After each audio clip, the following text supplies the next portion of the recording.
नमस्कार दोस्तों, आपका एक बार फिर स्वागत है आपके अपने YouTube चैनल जागृति क्लासेज में। आज हम लोग चर्चा करेंगे फिर से पाषाण काल से लेकर ताम्र पाषाण काल तक। ठीक है, मतलब प्रागैतिहासिक काल से ताम्र पाषाण युग तक की एक ऐतिहासिक यात्रा। यदि हम लोग कल की क्लास की पुनरावृत्ति करें, उसका पुनरावलोकन करें, तो हम लोगों ने कल क्या पढ़ा था?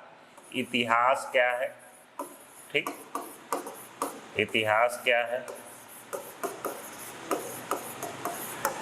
और इतिहास की परिभाषा, डिफिनेशन ऑफ इतिहास, परिभाषा और इतिहास जानने के स्रोत हम लोग पढ़े थे। इतिहास की जानकारी के स्रोत, जानकारी के स्रोत, इन सब पर हम लोगों ने लगभग सम्यक चर्चा की थी। 25 to 30 मिनट्स की क्लास कल की हुई थी। आज भी लगभग उतनी ही रहेगी। आज हम लोग पूरा पाषाण काल, मध्य पाषाण काल, नव पाषाण काल और ताम्र पाषाण काल पढ़ेंगे। पढ़ने का क्रम यही होगा। क्या होगा कि पाषाण काल, मान लीजिए पूरा पाषाण काल है,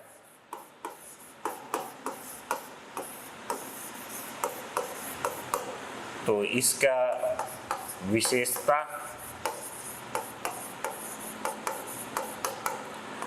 जनजीवन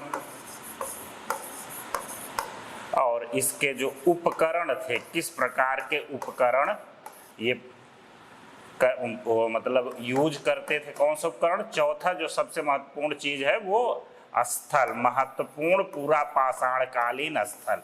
तो ये 4 डायमेंशन अगर आप देखते हैं किसी भी कालखंड का पाषाण काल में, तो आपको सारी इंफॉर्मेशन मिल जाती है। और आज की इस क्लास में जितना हम लोग बताएंगे वो यूपी पीसीएस और वनडे के जितने भी एग्जाम होते हैं उसमें से कहीं से भी सवाल इससे बाहर नहीं जाएगा, यदि आप इस चीज़ को अच्छे से देख लेते हैं।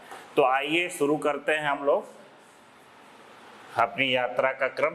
ठीक है, तो यात्रा का क्रम क्या है? प्रागैतिहासिक काल का क्या अर्थ होता है? प्रागैतिहासिक काल का अर्थ होता है इतिहास का वह कालखंड जिसमें कोई लिखित स्रोत उपलब्ध नहीं है। हम लोगों ने पहले ही इसकी चर्चा कर चुके हैं कि कोई भी लिखित स्रोत इसका उपलब्ध नहीं है, इसलिए इसको प्रागैतिहासिक, जिसका लिखित है उसको ऐतिहासिक, जिसका लिखित है किंतु पढ़ा नहीं जा सका है उसे आदि इतिहास में रखते हैं हम लोग, वो जो कि सिंधु घाटी सभ्यता है।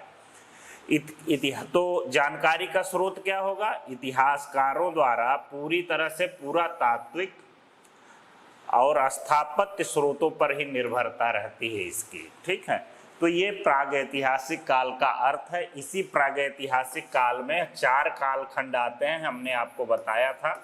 पूरा पाषाण काल, मध्य पाषाण काल, नव पाषाण काल और ताम्र पाषाण काल। ये 4 कालखंड इसी प्रागैतिहासिक कालखंड में आते हैं। तो आइए पूरा पाषाण काल की अवधि को देखा जाए तो इसमें भी लेकर विवाद है। कहीं कहीं आपको कुछ किताबों में एनसीईआरटी में 20 लाख ईसा पूर्व से लेकर 10,000 BC तक मिलता है। ठीक है, ये जो कालखंड है वो सुविधा अनुसार इसलिए बांट दिया गया है अपने अनुसार कि समझ एक विकसित हो। बाकी सवाल कभी भी ये नहीं पूछा जाएगा पूरा पाषाण काल या मध्य पाषाण काल का कालखंड आप बताइए किस ईसा पूर्व से लेकर किस ईसा पूर्व तक रहा है। तो आप लोग घबराइए नहीं इसको देख के, बस ये क्या है, पढ़ाई के अध्ययन की सुविधा के लिए ये सब बांटा गया है। ठीक है, फिर उसके बाद मध्य पाषाण काल, इसी को माइक्रोलिथिक एज कहते हैं। ठीक है, माइक्रोलिथिक एज कहते हैं, मतलब सूक्ष्म औजारों का प्रयोग होने लगा था यहाँ पर, इसलिए इसको माइक्रोलिथिक एज कहा जाता है। ठीक है, फिर नव पाषाण काल, नव पाषाण काल में अस्थाई जनजीवन आ जाता है, अस्थाई जनजीवन और कृषि का व्यापक विकास हमको देखने को नवपाषाण काल में मिलता है। ताम्रपाषाण काल, पहली बार तांबे की धातु का प्रयोग यहाँ किया जाता है, इसीलिए तांबे के साथ पाषाण का प्रयोग किया गया, इसीलिए इसको ताम्रपाषाण काल कहा गया। पूरा पाषाण काल की सबसे महत्वपूर्ण उपलब्धि अगर आप देखेंगे तो आग की खोज है।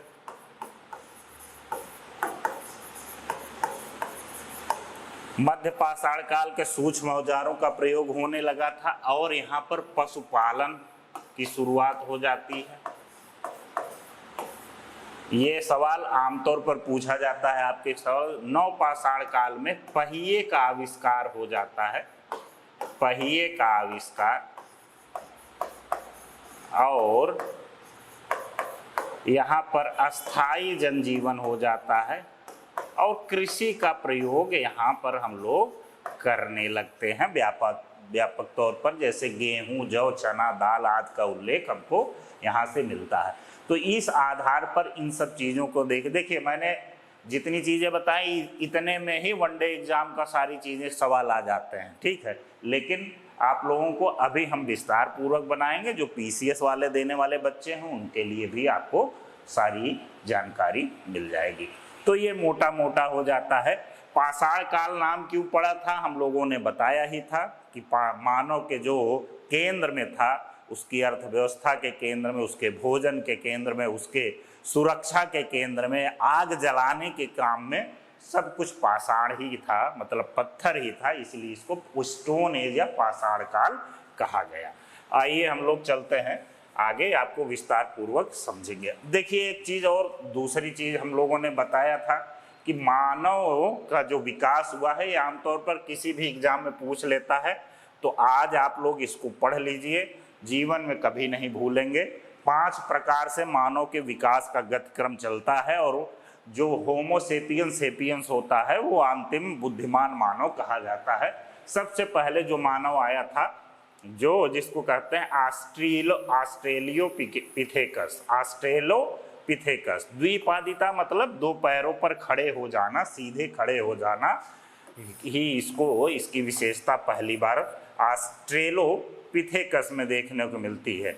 इसके आंखों के देखने की परिधि मतलब विस्तार मिलता है और 2 हाथ मुक्त हो जाते हैं तो इसको कहते हैं ऑस्ट्रेलोपिथेकस। दूसरा होमो हैबिलस होता है, ये थोड़ा थोड़ा कारीगर था, पाषाण के उपकरण बनाने लगता है, पहली बार हथियार बनाया और पाषाण के ही और या धातु के बाद में चलकर बनाया, तो ये क्या होमो हैबिलस हो गया, ठीक है। होमो इरेक्टस, पहली बार पूरी तरीके से सीधा चला मानव, और यहीं पर आग की खोज होती है जो कि पूरा पाषाण काल में हम देखने को मिलते हैं। पूरा पाषाण काल जो मानव है वो होमो इरेक्टस है, अफ्रीका से बाहर पलायन मिलता है। दूसरा निएंडरथल कहते हैं, चौथा क्रम के बाद इसको होमो सेपियंस भी कहते हैं या निएंडरथल। थोड़ा सा संवेदना और समाधानों बरियल्स का यहाँ पर प्रयोग किया जाने लगा था और भाषा का थोड़ा थोड़ा विकास होने लगेगा। जो लास्ट जो है, जो आधुनिक मानव है जैसे हम लोग हैं, वो होमो सेपियंस और सेपियंस कहलाते हैं, जिनमें चित्रकारी, सौंदर्यबोध और कृषि का विकास हमको देखने को मिलता है। तो ये 4-5 क्रम है, ऑस्ट्रेलोपिथेकस, होमो हैबिलस, होमो इरेक्टस, होमो सेपियंस या निएंडरथल या होमो सेपियंस सेपियंस जिसको कहते हैं, ये मानव के विकास का क्रम है। इसको आप हूबहू जैसे लिखा है रट जाइए। सवाल कभी कभी पूछा जा सकता है, क्रम लगाने में आ सकता है, पीसीएस में भी आ सकता है, आईएएस में भी सवाल आया है, वनडे की तो बात ही छोड़िए, वनडे में भी पूछा ही जाएगा जब सवाल आएंगे। तो अब सवाल ये है कि पूरा पाषाण काल कैसे हुआ, तो हिमयुग की चुनौतियां और जीवन शैली। इस समय तक जो लगभग 2.5 लाख ईसा पूर्व की बात हो रही है, ठीक है, बीसी।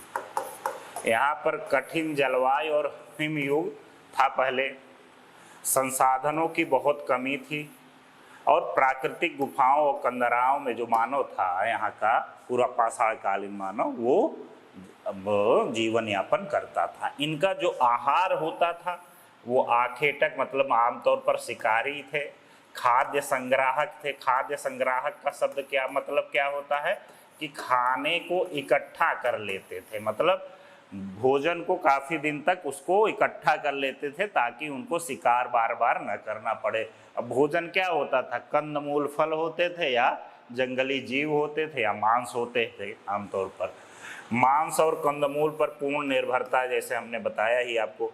पशुओं के शिकार के लिए पत्थरों का प्रयोग करते थे और ये पत्थर के ही केंद्र में रहते थे। सुरक्षा के लिए समूह में लोगों का जीवन यापन होता था, ठीक है, समूह में रहते थे ताकि सुरक्षा भी बनी रहे उनकी। लिंग, आयु, धन के आधार पर कोई भेदभाव नहीं था। या आप याद करिए, जब पशु चालक या पशुपालक या पशु आखेटक खाद्य संग्राहक समाज होगा तो वहाँ पर आमतौर पर भेदभाव बहुत देखने को नहीं मिलेगा। आप देखते होंगे जो निजाति समुदाय आज भी हैं अफ्रीका में या इंडिया में, अंडमान निकोबार चले जाइए, सोमपेन वगैरह जो जनजाति हैं, वो आमतौर पर सामुदायिकता पर ही विश्वास रखते हैं। तो सामुदायिक संपत्ति की अवधारणा का ये यहाँ पर अभाव देखने को मिलता है। तो ये क्या है, कॉन्सेप्चुअल क्लैरिटी आपको दिया जा रहा है यहाँ पे कि आप इसको देखिए और समझिए क्या था, ठीक है। नेक्स्ट क्वेश्चन है, पूरा पाषाण काल उपकरणों का विकास और प्रमुख स्थल। तो अब पूरा पाषाण काल पर आ जाते हैं हम लोग, और इसमें हम लोग आपको देखते हैं पूरा पाषाण काल को भी 3 भागों में बांटा गया है उनके उपकरणों के आधार पर। पत्थर के कैसे उपकरण थे, उपकरण मतलब औजार जो थे। तो उच्च पूरा पाषाण काल, जो पूरा पाषाण काल है उसको भी 3 भागों में बांटा गया, ठीक है। कालखंड मैंने पहले बता दिया, बहुत जरूरी चीज नहीं है क्योंकि हर जगह भिन्नता मिलती है, बस आपको बाइफरगेट करने के लिए या समझाने के लिए रखा जाता है उसको। पहला ब्लेड, ठीक है। तक्षणी, हड्डी के हथियार। शैल चित्रकला का आरंभ यहाँ हमको मिलता है जो कि भीमबेटका में देखने को मिलता है भी, और आपको बताया जाएगा। फिर मध्य पूरा पाषाण काल में फलक अलग औजार होते हैं और स्क्रैपर्स मतलब खुरचनी, वेधनी, ठीक है। निम्न पूरा पाषाण काल में पहली बार हैंड एक्स आया। रॉबर्ट ब्रूस फुट का नाम आप लोगों ने सुना होगा। 1863 ईस्वी में मद्रास के पल्लवरम स्थान पर। कौन? रॉबर्ट ब्रूस फुट, ठीक है। 1863 में मद्रास के पल्लवरम नामक स्थान से ये हैंड एक्स ही खोजे थे। हैंड एक्स जिसको हस्त कुठार कहते हैं, और इसी के आधार पर ही हम लोग रॉबर्ट ब्रूस फुट का बहुत बड़ा नाम है भारतीय पुरातत्व इतिहास में। ये सवाल बार बार पूछा जाता है, बार बार पूछा गया है, आप लोग देख लीजिए। तो हस्त कुठार निम्न पूरा पाषाण काल में मिलता है, और चापर चापिंग हथियारे। हस्त कुठार मतलब कुछ जिसको कहते हैं वो हंसुली टाइप में रहता है, वो हाथ से क्या कहते हैं उसमें लगा रहता है, फिर लकड़ी भी लगा रहता है। तो कुछ पुरातात्विक प्रमुख स्थल हैं, कहाँ हैं? महाराष्ट्र में बोरी और नेवासा, यहाँ से पूरा पाषाण कालीन स्थल मिले हैं। मध्य प्रदेश का भीमबेटका और आदमगढ़ महत्वपूर्ण है। भीमबेटका मोस्ट इम्पोर्टेंट सवाल है, यहाँ से सवाल पूछा जाता है। उत्तर प्रदेश में बेलन घाटी, चौपनी मांडो। दक्षिण भारत में पल्लवरम, जैसा कि मैंने अभी बताया ही, अतिरमपक्कम, भुसंगी और कुरनूल, ठीक है। सोहन घाटी, सोन घाटी, डिडवाना, यहाँ से भी हमको देखने को इसके स्थल मिलते हैं, ठीक। आइए आगे चलते हैं। फिर मध्य पाषाण काल आता है। पूरा पाषाण काल आपका हो गया, तो मध्य पाषाण काल में धीरे धीरे जलवायु में परिवर्तन आता है। बर्फ का पिघलना, जिसको होलोसीन इपोक का कहते हैं, आरंभ हुआ। जलवायु अपेक्षाकृत शुष्क और गर्म हुआ। वर्षा जल में वृद्धि हुई। तो इसीलिए सूक्ष्म जीव जंतुओं का विकास होता है। जब सूक्ष्म जीव जंतुओं एवं जलीय जीवों का भी विकास, जलीय जीवों का भी विकास होता है, जब सूक्ष्म जीव जंतुओं का विकास होता है तो इसके लिए उपकरण भारी भरकम तो चलेंगे नहीं, तो इसीलिए मध्य पाषाण काल को होलोसीन युग का आरंभ होता है। मतलब बर्फ पिघलने लगता है, पृथ्वी का टेम्परेचर जो होता है, वायुमंडल का तापमान बढ़ने लगता है, तो जलवायु जो है अपेक्षाकृत, ये थोड़ा सा गलत, अपेक्षाकृत शुष्क और गर्म होने लगता है, वर्षा जल में वृद्धि होती है, सूक्ष्म जीव जलीय जंतुओं का विकास होता है, वनस्पतियों और संसाधनों की मात्रा में वृद्धि होती है, विशाल जानवरों की जगह छोटे जानवरों का उद्भव होना शुरू होता है, मछलियों और नए जलीय संसाधनों की प्राप्ति होती है। देखिए ये बिल्कुल लॉजिकल बना है, इसको अगर आप इसको देखेंगे तो आपको बिल्कुल समझ में आ जाएगा।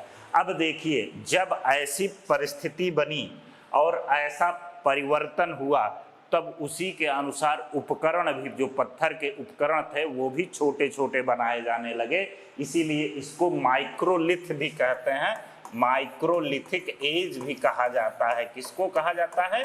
मध्य पाषाण काल को भी माइक्रोलिथिक एज मतलब सूक्ष्म औजारों वाला काल कहा जाता है। किसको? मध्य पाषाण काल को।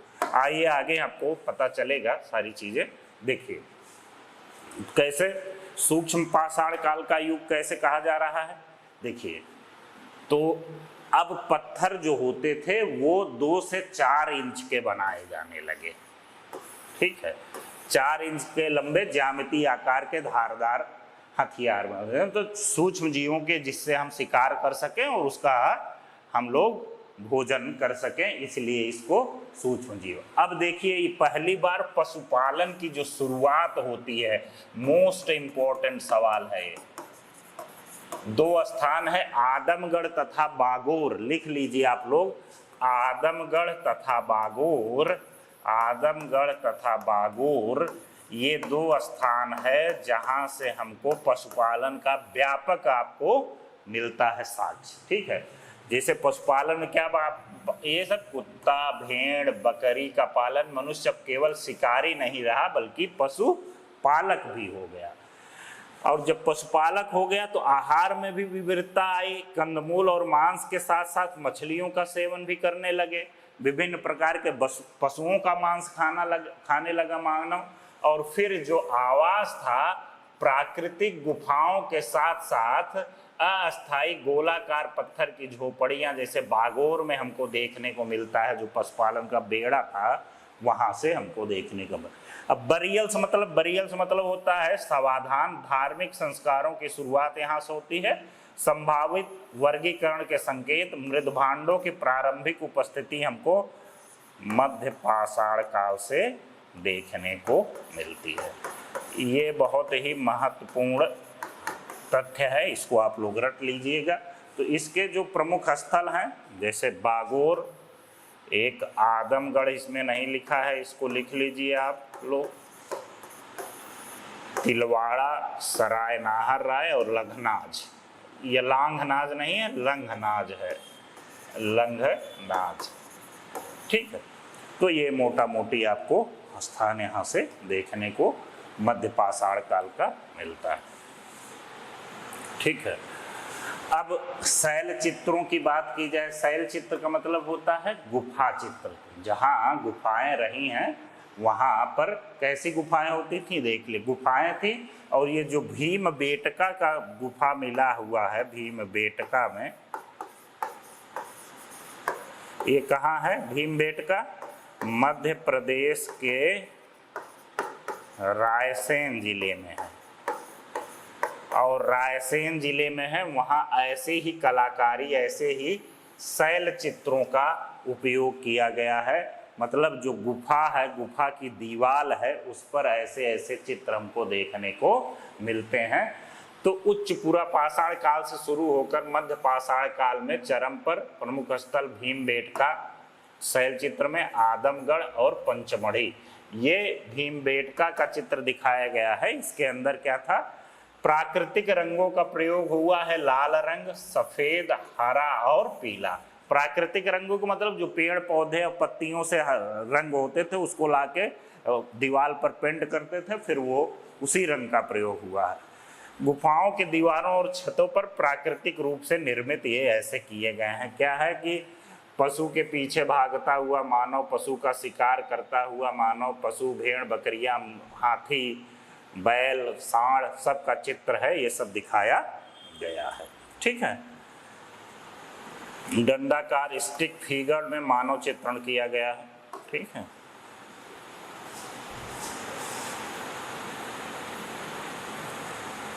अब शैल चित्र के विषय और उनका महत्व तो आमतौर पर आर्ट एंड कल्चर में आता है, लेकिन जितना हम आपको उसमें बता दिए हैं उतना उतना ही महत्वपूर्ण है, उससे ज़्यादा जानने की जरूरत नहीं है। नवपाषाण काल, ठीक है, ये महत्वपूर्ण है। नवपाषाण काल पढ़ना। तो नवपाषाण काल में कृषि क्रांति का प्रभाव बढ़ जाता है और आदमी, मैंने बताया कि अस्थाई जीवन हो जाता है।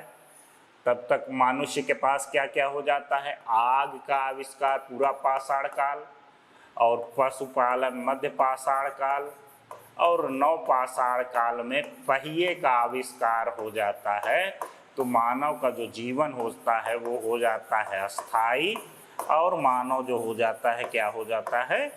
कृषक हो जाता है। तो ये 5 चीज़ें आप जान लीजिए विकास क्रम मानव का।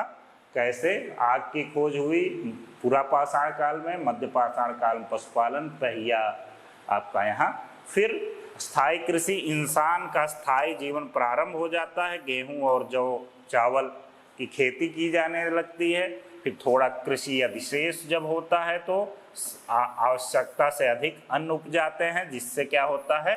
शिल्प का होता है। शिल्प उत्पादन कैसे होगा? जब कृषि अधिशेष होगा तो कुछ लोग खेती से हट के कुछ अन्य कार्य भी करेंगे। तो जब कुछ अन्य कार्य किए तो उसमें मिट्टी के बर्तन, औजार और आभूषण का निर्माण। फिर जब शिल्प हुआ, जब ज़्यादा उत्पादन हुआ तो व्यापार भी बढ़ा। तो वस्तुओं का लेन देन, वस्तु विनिमय प्रणाली, जिसको बार्टर सिस्टम कहते हैं, उसकी शुरुआत हमको देखने को मिलती है। और इसीलिए जो सामाजिक वर्गीकरण जिसको कहते हैं सोशल क्लासिफिकेशन, यहीं से शुरू होता है। धन संचय की प्रवृत्ति बढ़ती है, निजी संपत्ति का जो अवधारणा आती है, और आयु और शक्ति के आधार पर समाज का जो है विभाजन शुरू होने लगता है। तो ये आपका नवपाषाण काल है हुआ।